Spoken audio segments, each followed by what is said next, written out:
இது 1999ஆம் ஆண்டு அரசாங்க தரமைந்து புலமை பரிசில் பரீட்சைக்கான வினாத்தாள் 2 முதல் வினாக்களாக ஒரு பாடலை தந்து அது சார்பான தொடர்ச்சியான கேள்விகள் 7 கேள்விகள் கேட்கப்பட்டது. அப்ப அந்த பாடலை வாசித்து கருத்தை விளங்கி அந்த கேள்விகளுக்கு சரியான விடையளித்திருந்தால் 7 புள்ளிகள் கிடைத்திருக்கும்.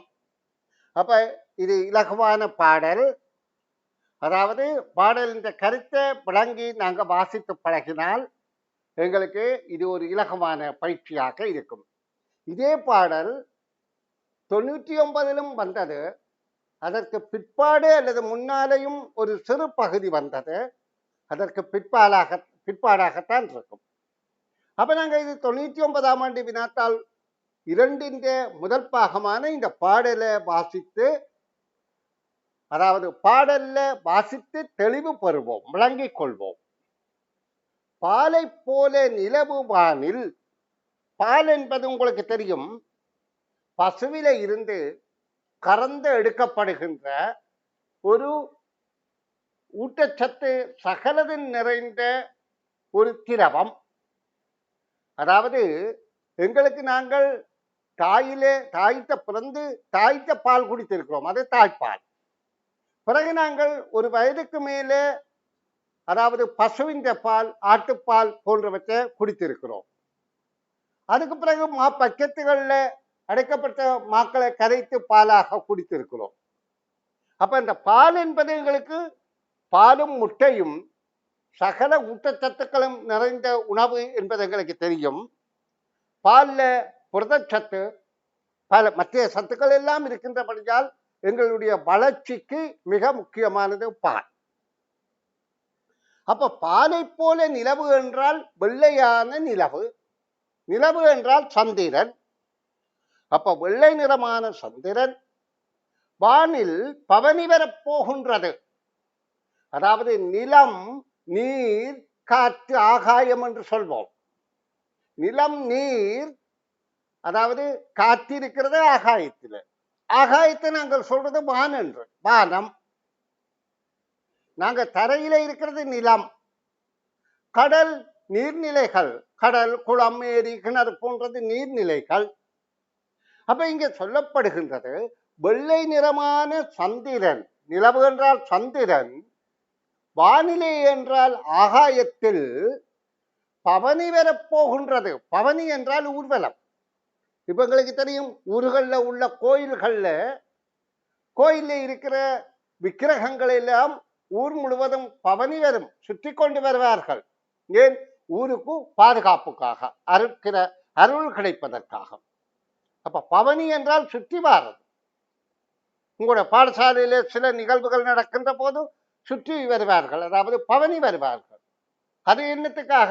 மாணவர்களை உற்சாகப்படுத்துவதற்காக. அப்ப இங்க பாலை போன்ற வெள்ளை நிறமான நிலவு சந்திரன் வானத்திலே ஆகாயத்திலே ஊர்வலம் வரப்போகுது. என்னைக்கு எங்களை விளங்கணும், இது அகர்ணை சொல்.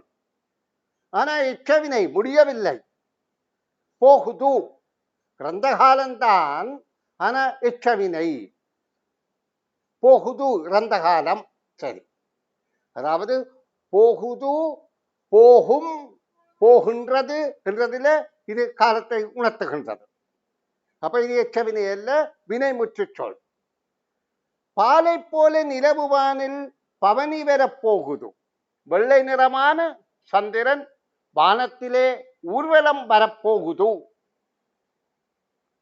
அதாவது போகுது என்றால் எதிர்காலம், இனித்தான் போகுது. போனது என்றால் இறந்த காலம், போகின்றது என்றால் நிகழ்காலம். கோலக்கடல் அலக்கை தட்டி குதூகலிக்க போகுது. கோலக்கடல் என்றால், கோலம் என்றாலே அழகு. அதாவது வீடுக்கு முன்னால கோலம் போடுவோம், அது அழகு. கோலக்கடல் என்றால் அழகான கடல். அலக்கை தட்டி, அலைய கையாக பாவித்து தட்டி குதூகலிக்க போகின்றது. குதூகலித்தல் என்றால் மிக மகிழ்ச்சி. நீலவானும் கண் சிமிட்டி நின்று பார்க்க போகுது. இந்த காட்சியை அதாவது சந்திரன் வானில் பவனி வரப்போகுது. இந்த நேரம் அழகான கடல் அலையை கையாக பயன்படுத்தி அலைகளை வேகமாக வீசி கைதட்டி குதூகலிக்கப் போகின்றது. இந்த நேரம் நீல வானம், வானத்தில் இருக்கின்ற நீல நிறமாக இருக்கின்ற வானம் கண் சிமிர்த்தி நின்று பார்க்க போகிறது. இந்த அழகான காட்சியை நீல நிற வானமும் கண் சிமிர்த்தி கொண்டு ஒரு குழந்தை போல கண் சிமிர்த்தி மிக ஆர்வமாக நின்று பார்க்க போகுது. மாலை வேளை மலர்ந்து கங்குல் மங்கை தோன்றப் போகிறாள். இந்த நேரம் என்ன நடக்கப் போகின்றது? மாலை வேளை, காலை மாலை, மாலை என்றால் சூரியன் மறைகிற நேரம். மாலை வேளை மலர்ந்து, அந்த நேரம்தான் மாலை மலர்ந்து, மாலை வேளை மலர்ந்து கங்குல் மங்கை தோன்றப் போகிறாள். கங்குல் என்றது இரவு. இரவு என்கின்ற பெண் தோன்றப் போகின்றாள். நல்ல அருமையான பாடல். அப்ப பாலை போல நிலவு வானில் பவனி வரப் போகுது. பாலை போன்ற அழகான சந்திரன் ஆகாயத்தில் பவனி வரப் போகின்றது, உருசுத்தி வரப் போகின்றது. கோலக்கடல், அழகான கடல் அலையை கையாக பயன்படுத்தி தட்டி குதூகலிக்க போகின்றது, மிகுந்த சந்தோஷம் அடைய போகின்றது. நீலவானம் கண்கமிழ்த்தி நின்று பார்க்க போகின்றது. நீல நிற வானம் இந்த காட்சிகளை, அதாவது நிலா பவனி வருவதையும் அலை வேகமாக வீசுவதையும் பார்த்து நின்று கண் சுமிர்த்தி நின்று பார்க்கின்றது. கண் சுமிர்த்தி என்பது சின்ன பிள்ளைகள், குழந்தைகள் ஒரு நல்ல காட்சியை பார்த்தா கண் சுமிர்த்தி தான் பார்த்து கொண்டிருப்பார்கள். மிக ஆர்வமாக பார்க்கிறது. மாலை வேளை மலர்ந்து கங்குல் மங்கை தோன்றப் போகிறாள். இந்த நேரத்தில் மாலை வேளை இல்லாது போய் மலர்ந்து கங்குல் மங்கை தோன்றப் போகிறாள். கங்குல் என்றால் இரவு. இரவு என்கின்ற பெண் தோன்றப் போகின்றாள். நல்ல அருமையான பாடல். இப்ப இந்த பாடலை கொண்டு கீழே 7 கேள்விகள் கேட்கப்படுகின்றது. அதற்கு நாங்கள் பாடலை அடிப்படையாக வைத்து கேள்விகளை வாசித்து பொருத்தமான விடையை எழுதுவோம். கவிஞர் நிலவை எதற்கு உவமைத்து கூறுகிறார்? அப்போ உவமைத்து என்றால் எங்களுக்கு தெரியணும். உவமை, உவமை என்றால் தெரிந்த ஒன்றை கொண்டு தெரியாத ஒன்றை விளங்கிக் கொள்ள பயன்படுத்துகிறது. இப்ப நிலவின் வெளிச்சத்தின் நிறம் எங்களுக்கு தெரியாது என்றால், எங்களுக்கு பாலின் நிறம் தெரியும் என்றால், அதுக்காக பாலை போல நிலவு என்று சொன்னோன்னு எங்களுக்கு தெரியுது வெள்ளை நிறம். இப்ப வெள்ளை நிறம் என்பது எங்களுக்கு தெரியல, ஆனா பாலின் நிறம் வெள்ளை என்பது நல்லா தெரியும். அப்ப இங்க நிலவு, சந்திரன், அந்த நிலவு முழு நிலாவாக வருகின்ற போது பிரகாசமாக பௌர்ணமி தினத்துல அந்த நிலவின் வெளிச்சம் வெள்ளை நிறமாக இருக்கின்றது. அப்ப அது இங்கே இதற்கு உவமிக்கப்படுகின்றது பாலுக்கு. இதுல சொல்லப்படுறது பாலே அல்ல, பால் எங்களுக்கு தெரிந்த சொல். அந்த நிலவின் வெளிச்சம் அதன் மூலம் உவமிக்கப்படுகின்றது. அப்ப இதுல கவிஞர் நிலவை எதற்கு உவமித்து கூறுகிறார் என்றால் பாலிற்கு, பாலுக்கு, பால் அல்லது பால் என்று கூடி எழுதலாம். சரி, கோலக்கடல் அலக்கை கட்டி குதூகலிப்பது ஏன்? இங்க சொல்லப்படுது பாலை போல நிலவுவானில் பவனி வரப் போகுது, கோலக்கடல் அலக்கை கட்டி குதூகலிக்க போகுது. அலைகள் அடித்து குதூகலி சந்தோஷப்படுவது எதற்கென்றால் இந்த பால் பவனி வருவதை பார்த்து. மங்கை என்று கவிஞர் எதனை குறிப்பிடுகின்றார்? இரவை. கங்குல் மங்கை, கங்குல் என்பது இரவு. அப்ப இரவை குறிப்பிடுகின்றார். மேலே உள்ள பாடலில் குறிப்பிடப்படும் வினைச்சொல் ஒன்று இங்க கனவினை சொல் இருக்கின்றது. அப்ப போகுது, அடுத்தது போகிறாள் என்ற சொற்களை நாங்கள் வினைச்சொல்லாக எழுக்கலாம். இதுல போகுது என்பது இறந்த கால வினைச்சொல் தான், முற்று வினைச்சொல் தான்.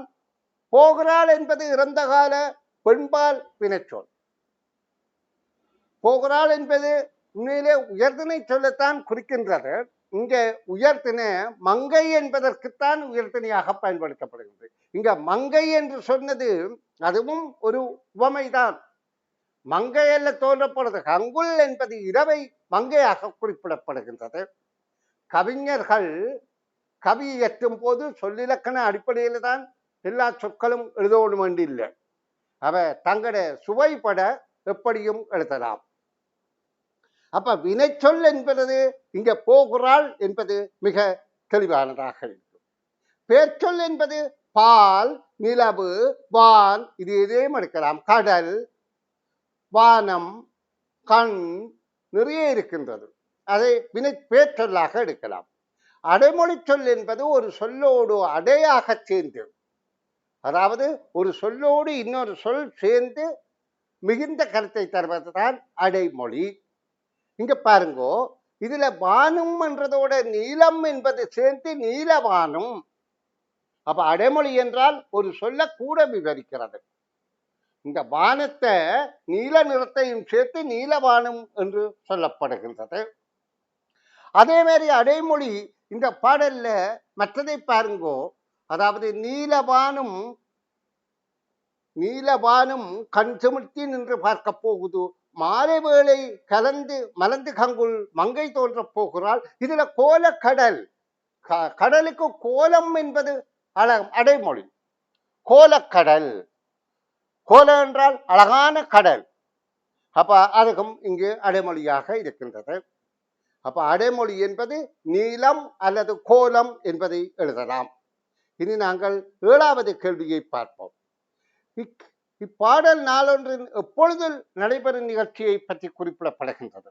எங்களுக்கு நிச்சயமாக தெரிகின்றது, மாலை வேளை என்பதுதான் இந்த பாடல் விவரிக்கின்ற காட்சியாகும். இப்ப நான் உங்களுக்கு ஒரு பாடலை வாசித்து விளங்கி விடையளிக்கின்ற உங்களுடைய ஆற்றலை விருத்தி செய்வதற்காக இந்த பாடலை வாசித்து விளக்கம் தந்தன். இப்ப சர்வேஷ் என்றவர் இந்த பாடலை வாசிங்க பார்ப்போம்.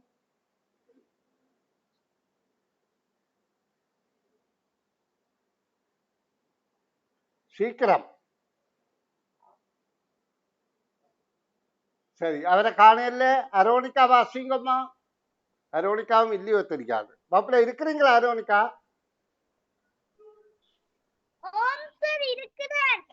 சொல்லுங்க, பாடல வாசிங்க இருக்கா?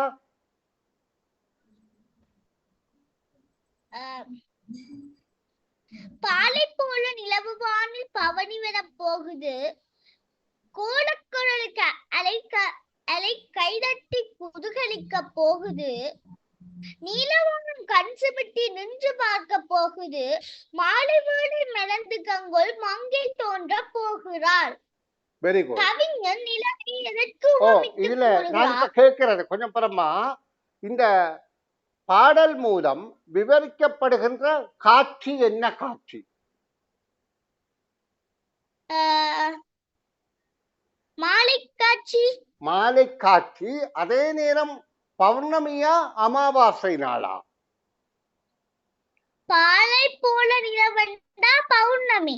பௌர்ணமி. ஏன் அமாவாசை நிலவு என்று சொன்னால் என்ன தவறு? அமாவாசையில நிலவு தோன்றாது. நிலவு தோன்றாது, சந்திரன் தோன்றாது, ஒரே இருட்டாக இருக்கும். அப்படித்தானே? ஓம் சார்.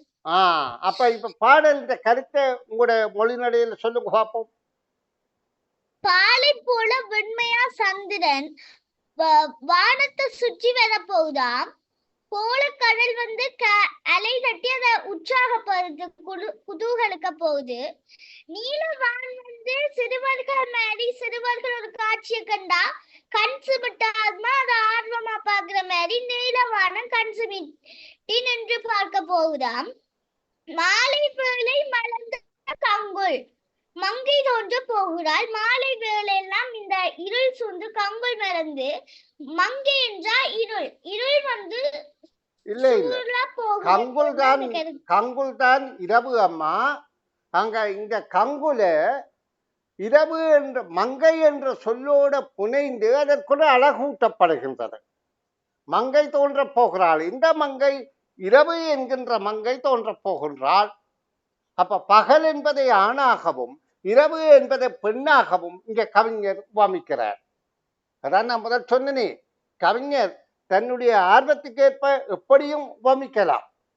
ஆனபடியால் அவர் இங்கே இந்த பகல் வேளை பொழுது இல்லாமல் இரவு வேளை பொழுது என்றபடியால் அதை ஒரு மங்கைக்கு உவமிக்கின்றார். அதுவும் பௌர்ணமி நிலாவை மங்கை தோன்ற போகிறாள் என்று வர்ணிக்கிறதாலே அந்த கவிஞர் என்ன செய்கின்றார்? பௌர்ணமி நிலவென்றால் பிரகாசமான வெள்ளை நிறமான ரம்யமான காட்சி. அப்ப இந்த பெண்ணும் இல்லையே, மனித இனத்துல ஆணை விட பெண் கொஞ்சம் அழகாத்தான் இருப்பார்கள் என்று கருதப்படுது. சரியா? அப்ப இங்க மங்கை என்று அந்த முழுமதி நிலாவை சொல்கிறார்கள். அப்ப கங்குல் மங்கை தோன்ற போகிறாள். சரி, இப்ப நீங்க அழகாக பாடலை வாசித்தீர்கள், கருத்து விளங்கினீர்கள். ஏனென்றால் தமிழ்ல ஆளுமை வர வேண்டும் என்றால் எங்களுக்கு கவிதைகளை வாசித்து புரிகிற ஆற்றல் வர வேண்டும். மகாகவி பாரதியாரின் பாடல்கள், அப்படியே அதை படித்து கொண்டு போகிற திருக்குறள், இதெல்லாம் படிப்போமாயிருந்தால் நாங்க எங்களுடைய தாய்மொழியில ஆற்றல் நிறைந்தவர்களாக மாறிவிடலாம். சரி, இப்ப முதலாவது இரண்டாவது வினாவுக்கு லீஷா பாடலை வாசித்த பிறகு விட சொல்லுங்க சீக்கிரமாக. பாலை போல நிலவு வானில் பவனி வர போகுது, கோழைக்கடல் அலை கைதட்டி குதூகலிக்க போகுது, நீலவானம் கண் சிமிட்டி நின்று பார்க்க போகுது, மாலை வேளை மலர்ந்தும் கங்குல் மங்கை தோன்ற போகிறார். கவிஞர் நிலவை எதற்கு உவமித்துள்ளார்? பாலை போல நிலவு வானில் தான். இப்ப நாங்க நிலவை வந்துட்டு வெள்ளை நிறம், ஆனா நிலவோட நிறம் தெரியாது. நாங்க அதுக்கு அந்த நிலவோட நிறத்துக்கு பதிலா வந்துட்டு கவிஞர் வந்துட்டு பாலை உவமிக்கிறார். அப்ப பாலுக்கு இரண்டாவது அப்ப பால் என்று போட்டால் சரி, அல்லது பாலை போல என்றும் போடலாம், அல்லது பாலுக்கு என்றும் சொல்லலாம், அல்லது பால் என்று சொன்னாலே தவறில்லை. அடுத்தது கோழைக்கடல் அலை கை தட்டில் குதூகலிப்பது ஏன்? இங்க தண்டிக்கு பாலை போல நிலவு வானில் பவனி வர போகிறது என்ற வந்துட்டு அந்த பால் பவனி வருவதை பார்த்து இது இரண்டாவது கண்டுபிடிக்க. ஓ ரைட். அப்ப கோலக்கடையில் ஏன் அலக்கை தட்டி கொதுகலிக்கிறது என்றால் அந்த நிலவு பவனி வருவதை பார்த்து. சரி, அடுத்த மூன்றாவது கேள்விய ஹஸ்பின் சொல்லுங்க பார்ப்போம். மங்கை என்ற கவிஞன் எதை குறிப்பிடுகிறான்? இளவரசர். மங்கை என்று எதை குறிப்பிடுகின்றார்? இரவு. இரவு என்று சொல்லுங்க இல்லையாப்பன். மங்கை என்று கங்குல். கங்குல் என்றால் இரவு. Very good. கங்குல் என்ற சொல் இரவை குறிக்கின்றது. சரி, ஓகே, வாழ்த்துக்கள். இதுல அடுத்த கேள்விய அனுசினி உங்களால இந்த கேள்விகளுக்கு விட சொல்ல முடியுமா? சீக்கிரம் சொல்லணும். வினைச்சொல் ஒன்றை எழுதுக. போகிறாள். வினைச்சொல் ஒன்று போகிறாள். வினைச்சொல் என்றால் என்னம்மா? செயலை குறிப்பிடுகிற சொல். செயலை குறிப்பிடுறது. செயல் என்றால் அந்த செயல்ல காலம் காட்டினால் முற்றுவினை, காலம் காட்டாவிட்டால் எச்சவினை. ரெண்டும் வினை சொல்லான். எச்சவினையும் வினை சொல்லான், முற்றுவினையும் வினை சொல்றான். எச்சவினை சொல் என்றால் காலம் காட்டாது இருக்கும், முற்றுவினை சொல் என்றால் காலம் காட்டும். அப்ப இங்க போகிறாள் என்றது காலத்தை காட்டுகின்றபடியால் நாங்கள் அந்த முற்றுவினை சொல்லு வினை சொல் என கருதுவோம். அடுத்தது பேர் சொல் சொல்லுங்க அனுசரி. பேச்சொல் ஒன்றை எழுதுக. வானம். ஓ, பால், நிலவு, வானம், விளங்குத, மங்கை, நிறைய இருக்கின்றது. மாலை, சரியா, கண் என்றதெல்லாம் பேச்சொற்களாக வருகின்றது. வெரி குட், நல்லா. இனி அடுத்த ஆறாவது கேள்வியை சர்வே சொல்லுவீங்களா? அடைமொழி சொல்லொன்றை தருக. நீல. அதென்ன அடைமொழி என்றால்? ஒரு சொல்ல அழகுபடுத்தி சொல்றது. அதாவது சேர்ந்து அந்த சொல்லோட சேர்ந்து மிகைப்படுத்தி அழகுபடுத்துறது. அழகுபடுத்துறது என்றால் இப்போ ஒரு ஆள் நல்ல கற்பு நிறமாய் இருந்தால் அவர் கண்ணங்கரிய அல்லது கருப்பு நிறம் என்பதற்கு ஏதாவது நாங்கள் ஒரு அடைமொழியை சேர்க்கலாம். கருமையான மாணவன், கருமையான காக்கா. அப்ப இந்த கருங்காக்கா என்றால் அந்த கருங் என்பது என்னது, கருமை என்பது அடைமொழியாக சேர்க்கிறது. இங்கே வானம் என்பது நீலம் என்றதால் நீலவானம். அப்ப பால் வெள்ளை என்றால் என்ன அடைமொழியாக சேர்க்கலாம், வெள்ளை பால். விளங்குதா? கடல் என்பது கோல, கோல என்றால் அழகானது, கோலக்கடல். அப்ப அடைமொழி என்பதை நீங்க சொன்னீர்கள். அடுத்த கேள்விய இப்ப இதுல சொல்லாம இருக்கிறது யார்? கேள்விக்கு விடை யார் சொல்ல விரும்புறீங்க? அரோனிகா சொல்லுமா பாப்போம். இப்பாடல் நாளொன்றில் எப்பொழுதில் நடைபெறும் நிகழ்ச்சியை பற்றி கூறுகிறது. மாலை போல வெண்ணிலவு வந்தா அது மாலை பொழுது என்ற ஒரு பொழுத குறிக்குது சார். அப்ப இப்பாடல் நாளொன்றின் எப்பொழுதில் நடைபெறும் நிகழ்ச்சியை பற்றி குறிக்கிறது. நிகழ்ச்சிகளை பற்றி சொல்லுமா. மாலை பொழுதில் மாலை பொழுது, மாலை மலர்ந்து, மாலை வேளை மலர்ந்து கங்குல் தோன்ற போகிறாள். அப்ப இது மாலை வேளையைத்தான் சொல்கின்றது. ஆனால் இரவு வரப் போகின்றதைத்தான் சொல்கின்றது. அந்த இரவில தான் பௌர்ணமி இரவு என்றும் சொல்லப்படுகின்றது. வெரி குட், நல்ல வாழ்த்துக்கள்.